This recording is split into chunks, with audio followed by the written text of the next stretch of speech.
falsafah yang dibangun dan dinarasikan oleh para pendiri bangsa kita, para ulama kita, para tokoh kita. Tapi ini memang bahasa hadis Nabi. Ini bahasa hadis. Cuma tidak dituliskan situ riwayatnya siapa. Ini hadis Nabi ini, al-jama'atu rahmatun wal furqatu adzabun. Itu riwayat Imam Ahmad dan Imam Baihaqi dari An-Nu'man Ibnu Bashir. Jadi ini hadis. Cuma ini jarang lagi digaungkan. Kalau kami dulu tahun-tahun 80-an ini ya apa? Bersatu kita teguh, bercerai kita runtuh. Itu karena ini pulaunya banyak. Kalau tidak dipersatukan dari Papua sampai ke Aceh, tidak dirangkum, itu menimbulkan potensi untuk timbulnya gesekan sangat besar. Maka inilah dirawat baik-baik. Itu ya, itu pesannya. Lanjut lagi. Nah ini falsafah kita di BNPT, Badan Nasional Penanggulangan Terorisme. Kalau FKPT ini dibentuk oleh BNPT untuk tingkat wilayah. Jadi setiap provinsi itu kita provinsi yang ke-16. Sekarang alhamdulillah sudah 34 provinsi sudah terbentuk semua FKPT, termasuk di Papua. Gitu. Jadi BNPT ini nanti saya tampilkan sedikit aja. Tapi inilah prinsip kita saling berpegangan. Jadi tidak ada persoalan bangsa yang begitu sangat besar hanya satu kelompok yang mengurus. Itu harus kita kerjasama. Tadi bersatu kita teguh, bercerai kita runtuh. Lanjut. Nah ini radikalisme. Jadi radikalisme itu di latar belakang itu ada namanya senjata sebagai simbol dari simbol kekerasan. Jadi kalau radikalisme itu tidak sekedar hanya radikalisme paham, karena itu tidak terlalu banyak dampaknya. Tapi kalau sudah radikalisme yang kemudian melahirkan sebuah kekerasan, di sini kita tampilkan senjata. Inilah yang identik di Timur Tengah, yang masuk dalam wilayah-wilayah konflik. Karena tidak ada nyamannya. Berapa banyak pun duit, ya, sehat apapun kita, kalau lagi sedang kacau, tuh tidak ada enaknya. Saya kira Kalimantan Barat ini udah 17 kali kerusuhan. Saya terakhir dapatnya itu 19 tahun 2000. Saya baru datang di Pontianak 11 2000. Saya lihat di situ dekat jembatan itu saling memburu, yang satu ada warna di atas kepala, masing-masing pegang mandau, itu tidak ada orang berani lewat. Saya baru pulang ceramah dari Landa. Pas saya nyeberang di sini udah ditutup. Jadi yang di Pontianak sini tidak boleh nyeberang ke sana, yang dari sana tidak boleh nyeberang ke sini. Semua orang sangat hati-hati keluar rumah. Itu tidak ada nyamannya, tidak ada nyamannya. Jadi tidak ada enaknya. Nah inilah kalau di negara konflik ini sudah muncul ini senjata. Kami berapa bulan yang lalu kami ke Palestina, ke Israel. Alhamdulillah mengunjungi beberapa makam nabi-nabi, kecuali di Hebron, makamnya Nabi Ibrahim, Nabi Ishak dan keluarga Nabi Ibrahim. Karena di sana lagi sedang konflik. Ya, jadi antara warga Palestina dengan tentara Israel, artinya kita tidak bisa masuk. Padahal di tempat lainnya bisa. Di Gaza juga begitu. Itu kita tidak bisa bayangkan bagaimana saudara-saudara kita yang tiap hari di situ hanya melihat senjata. Begitu juga di Syria, Afghanistan beberapa waktu yang lalu itu masih ada bom meledak di mana, di masjid, yang meninggal berapa? Bukan 1-2 tapi lebih 50 orang. Itulah kondisinya. Kalau lagi sedang kacau. Kenapa bisa terjadi begitu? Karena ini radikalisme terpelihara dengan baik, bukan dicegah, bukan ditanggulangi. Nah itu maksudnya. Itulah gambarannya, makanya ada maksudnya tolak, nah, bukan dadang. Nah, itu kalau ada itu senang, oke ayo, nah, itu lanjut. Nah ini terorisme, jadi radikalisme terorisme satu paket. Ya lanjut aja. Nah ini yang baru terjadi tanggal 14 Agustus yang kemarin. Ini penggerbekan yang ada di Bekasi. Mungkin ada di sekarang lihat kan? Jadi ini karyawan PT Kereta Api Indonesia ditangkap. Itu 14 Agustus. Saya ceramah di Polda tanggal 15 Agustus kemarin. Makanya tadi materinya itu. Jadi di Polda mengumpulkan mahasiswa, saya diundang sebagai ketua KPT itu menjelaskan tentang bahayanya radikalisme terorisme kalau tidak ditanggulangi. Karena jangan sampai kita merasa udah enak nyaman, nggak ada itu. Nah ini tiba-tiba Ini yang baru tertangkap. Coba bayangkan senjata mau diapain kayak gitu. Ini orangnya masih usia 28 tahun. 28 tahun. Jadi membahas dan mengenalkan tentang bahaya yang seperti ini jangan dicurigai bahwa itu cuma rekayasa intelijen. Ini fakta. Saya udah mendatangkan beberapa kali di sini mantan teroris, termasuk saudaranya. Dulu kan di bom Bali itu tanggal 13 Oktober 2003 itu bom Bali pertama. Itu berapa ratus orang meninggal. Itu pelakunya ya Ali Imran, Ali Gufran. Nah, itu ada saudara yang namanya Ali Fauzi. Ali Fauzi ini alhamdulillah sudah tobat nasuha, yang masih hidup. Yang lainnya sudah dieksekusi mati di Nusa Kambangan. Ini bila-bila ini kami datangkan ke Pontianak menceritakan bagaimana tentang yang namanya terorisme itu. Itu fakta. Jadi mereka ini sudah terbiasa di Afghanistan tembak menembak, kemudian tertangkap di Filipina. Dia banyak melatih di Poso dan di Ambon. Jadi itu kerjaan cuma itu. Makanya dalam ceramah-ceramah mereka pimpinannya ini yang dijelaskan itu cuma mati syahid, dapat bidadari nanti di surga. Jadi tidak ada rasa takutnya. Keahlian di dalam mengenal semacam senjata dan keampuhannya itu ditahu betul. Kami pertemukan di sini orang Polda, orang Kodam, bawa Ali Fauzi itu ketemu. Ali Fauzi menjelaskan tentang jenis-jenis senjata yang dimiliki kita dengan senjata milik teroris terlalu jauh bedanya. Mereka ini canggih seperti yang tampil tadi. Nah itu fakta. Inilah. Jadi dalam catatan kami selama 5 tahun ini sudah 1.500. Ini belum masuk tahun 2023. Saya tahun 2018 ini ada 396 yang tertangkap. Karena kalau sudah tertangkap agak susah dia menyangkal. Karena teman-teman dari Densus 88 tidak akan pernah berani menangkap satu orang pun kalau belum betul-betul ada bukti. Karena dia bisa melanggar HAM. Sama dengan KPK.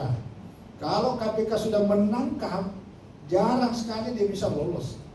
Karena tidak mungkin KPK berani menangkap seseorang kalau betul-betul belum ada 2 bukti yang cukup. Nah ini dalam catatan kami nih, 2018 396, 2019 297 orang, 2020 230 orang, 2021 346 orang, 2022 247. Jumlah selama 5 tahun terakhir ini 1.500. Ini belum masuk yang ini tadi, karena 2023 kan kami belum dapat datanya dari BPN. Yang masuk ini yang kasus yang paling terbaru kemarin itu di Astanyar, yang kantor Polresta Astanyar Bandung. Nah, itu yang bom bunuh diri di situ. Yang sebelumnya markasnya Polri di Jakarta, yang sebelumnya bom di Makassar. Itu rata-rata usianya di bawah 30. Dan keterlibatan perempuan, hasil penelitian kami itu keterlibatan perempuan paling banyak. Yang kedua keterlibatan milenial. Jadi terorisme di Indonesia ini dalam hitungan angka dia menurun. Tetapi yang naik itu adalah keterlibatan perempuan. Kenapa? Karena emosional dan keberanian emosional perempuan itu jauh lebih susah dikendalikan ketimbang laki-laki. Kalau ke laki-laki kan biasa dia mengalah. Iya. Ya mohon maaf ya, ini bicara tentang teroris. Ini fakta lah, hasil penelitian kita, hasil penelitian. Jadi cuma ada bom, dulu ada namanya bom Kampung Melayu, itu mantan TKW yang ada di Hong Kong. Tapi dia belajar tentang itu, dia meledakkan bom. Ada yang tertangkap, ada yang tidak. Itu perempuan yang menyerang masuk markas Polri tanggal 31 Maret 2021 kemarin, itu perempuan.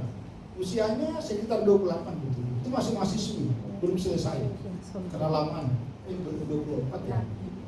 Nah yang di Makassar juga sama istri perempuan.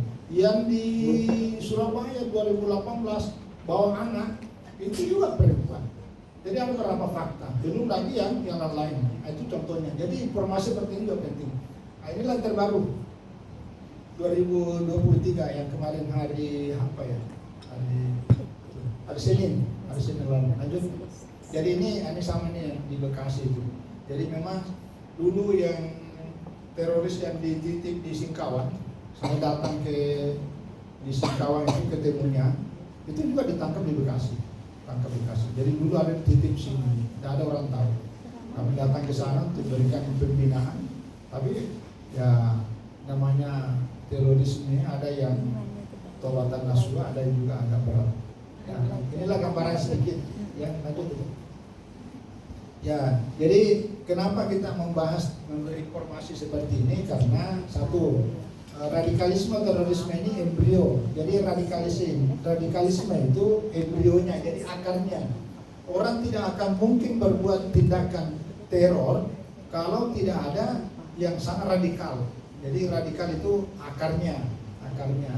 Yang kedua, radikal ini ya merusak tatanan kehidupan bermasyarakat, berbangsa, bernegara dan beragama. Hari ini saling tuding menuding. Pertama, karena mereka ini sering membawa-bawa nama Islam. Nah, sehingga orang seolah-olah menyebutkan radikalisme, terorisme itu identik dengan Islam. Padahal itu adalah fitnah. Ya, jadi Islam itu dijadikan sebagai kambing hitam. Ya, kambing hitam. Padahal tidak ada. Mereka ini memang orang Islam, tetapi cara pemahamannya terhadap Islam keliru. Kenapa? Karena terlalu bersemangat beragama, tapi tidak dibarengi dengan ilmu agama yang baik dan benar. Karena mereka rata-rata terlibat ini, itu semangat agamanya luar biasa. Bahkan menghafal ayat-ayat dan surah-surah, menghafal hadis. Saya udah banyak ketemu dengan kelompok ini, diskusinya panjang. Kalau disebutkan ayat, dua dia hafal. Tapi kalau pemahamannya sangat dangkal, karena dia pemahamannya itu secara tekstual. Jadi tidak mengenal asbab nuzulnya, apalagi tafsir dari para kalangan ulama. Nah, itu kelemahannya itu. Jadi yang dirusak ini adalah tatanan kita. Ya, karena saling menuduh kita, Nah, saya termasuk bahwa ini banyak dicurigai orang ini pesanan pemerintah. Nah, ada urusan dengan saya itu. Saya ini orang netral dan biasa-biasa aja. Karena saya moderat. Kan ya, lanjut. Nah, jadi radikalisme ini merusak yang sama tadi. Ya, intinya merusak kemanusiaan. Jadi ini musuh bersama dan musuh global. Di negara manapun di dunia ini tidak ada menerima radikalisme, terorisme. Nanti kalau boleh, mudah-mudahan masih ada di sini. Saya sampaikan di kami. Ada namanya Arab Spring.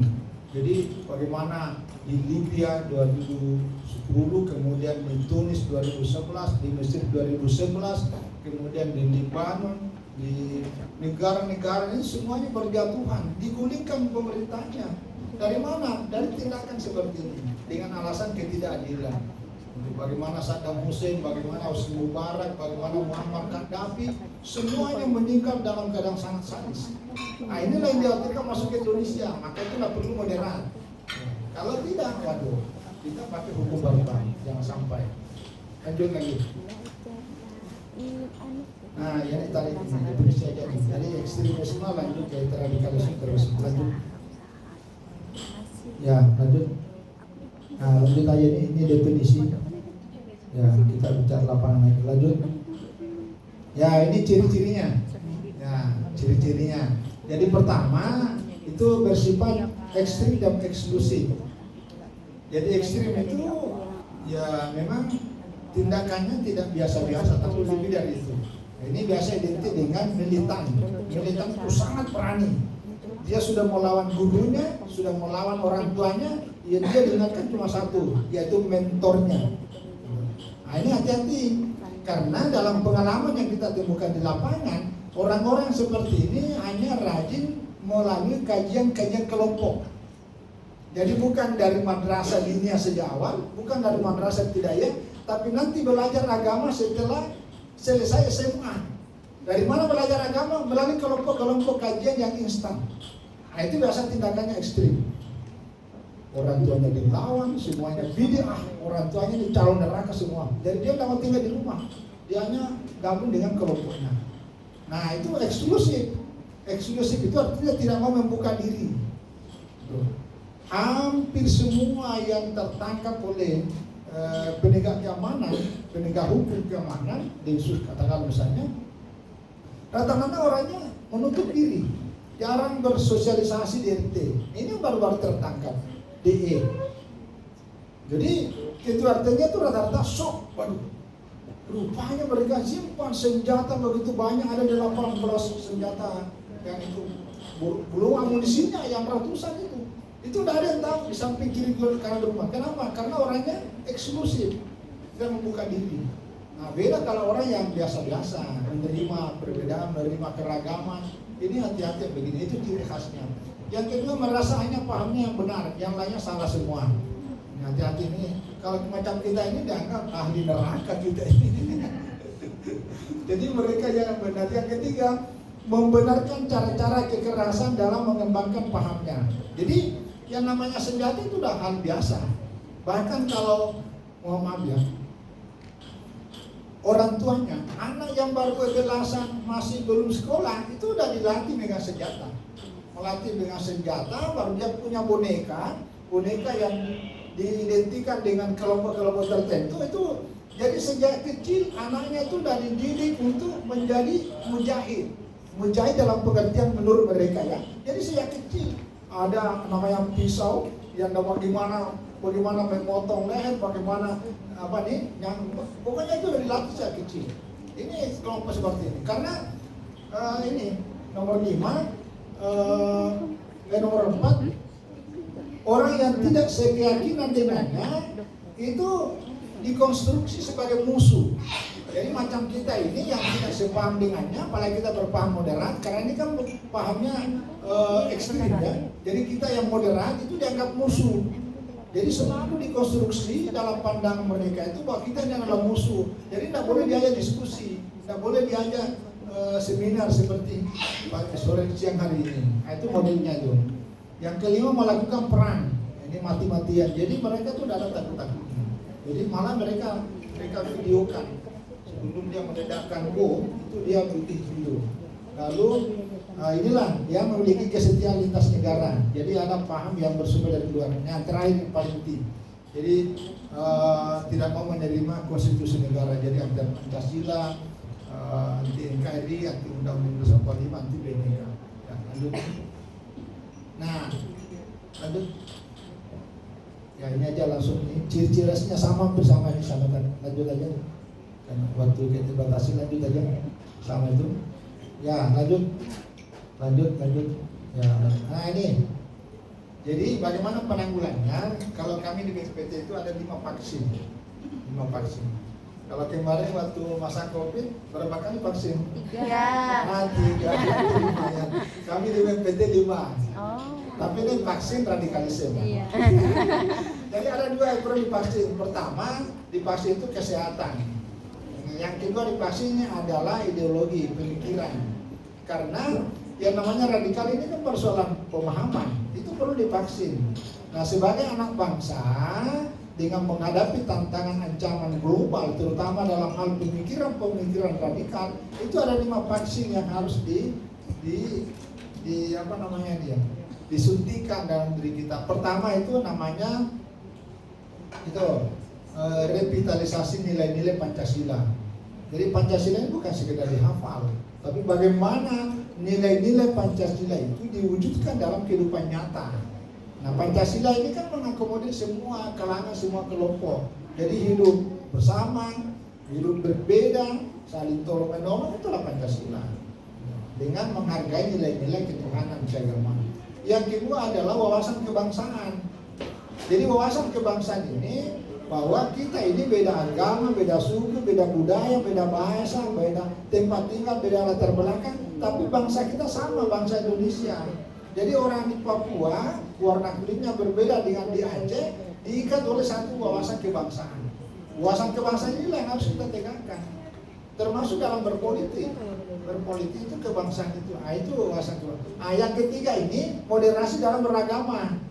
Jadi moderasi dalam beragama itu dipakai oleh BNPT dalam rangka menanggulangi radikalisme terorisme. Maka tema ini yang dilakukan oleh PW Batayat Ekno Kalimantan Barat itu sama dengan Kementerian Agama dengan BNPT, karena inilah yang kita lakukan secara bersama-sama. Nah, baru yang keempat adalah menguatkan akar budaya bangsa. Jadi kearifan lokal yang ditinggalkan, diwariskan para pendahulu kita, itu harus dijaga baik-baik. Jangan kalau sedikit-sedikit bid'ah, ini repot kita karena mempertentangkan antara agama dengan budaya. Gitu. Yang kelima adalah yaitu perbaikan ekonomi. Jadi pembangunan kesejahteraan. Inilah vaksin 5 ini. Karena kalau tidak sejahtera, perutnya kosong, itu gampang emosi. Kalau sudah emosi, itu bisa berkelahi, muncullah, dipengaruhi, ayo pemerintah ini udah zalim, pemerintah ini tidak adil, harus digulingkan. Itu. Kalau udah lapar, itu. Tapi kalau sudah 5 vaksin nyaman, malah semua. Inilah jadi yang ketiganya kita mau bicara singgung sedikit karena yang saya kira tema yang lain sudah sering moderasi. Ya, lanjut aja, gitu lagi nih. Lanjut. Lanjut. Ini cara kami ini harus kolaborasi. Ya, lanjut tadi moderasi ya. Jadi kenapa kita moderasi? Saya kira karena pertama tadi kita berada di ruang yang sangat heterogen, sangat majemuk, itu kemajemukannya terpampang di situ.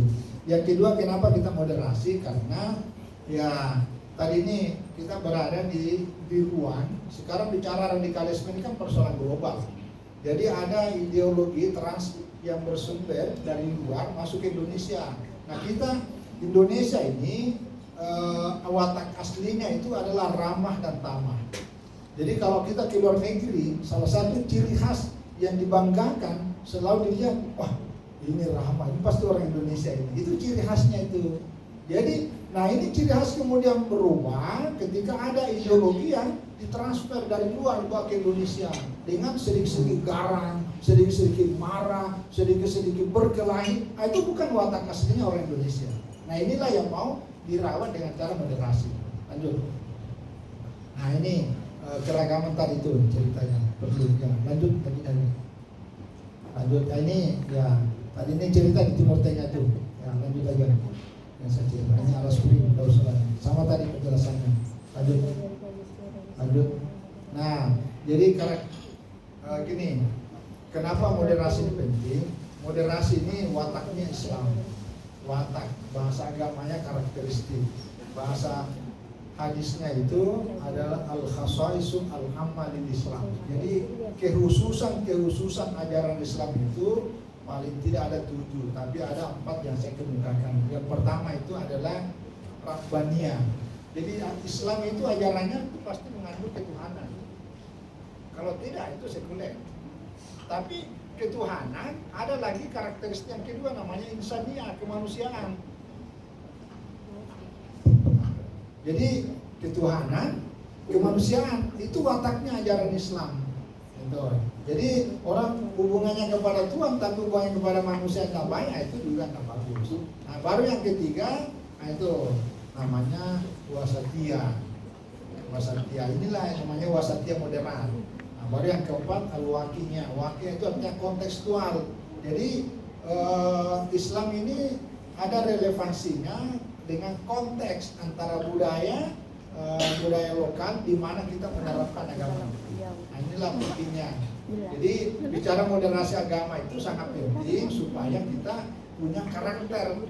Jadi pemahaman dan karakter kita bersifat modern. Karena itulah Islam. Nah, lanjut.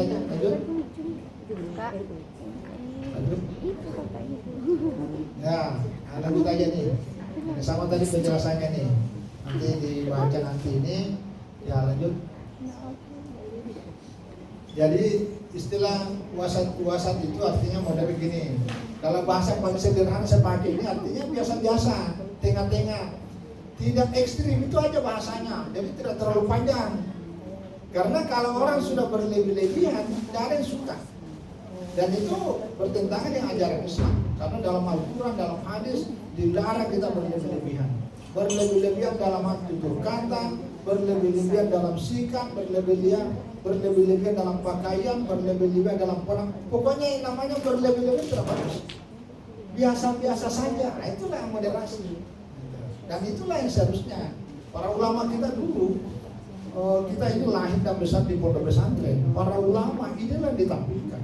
Dia nggak banyak tampil di podium, apalagi tampil teriak kemana-mana, apalagi pergi demonstrasi, udah ada ceritanya itu.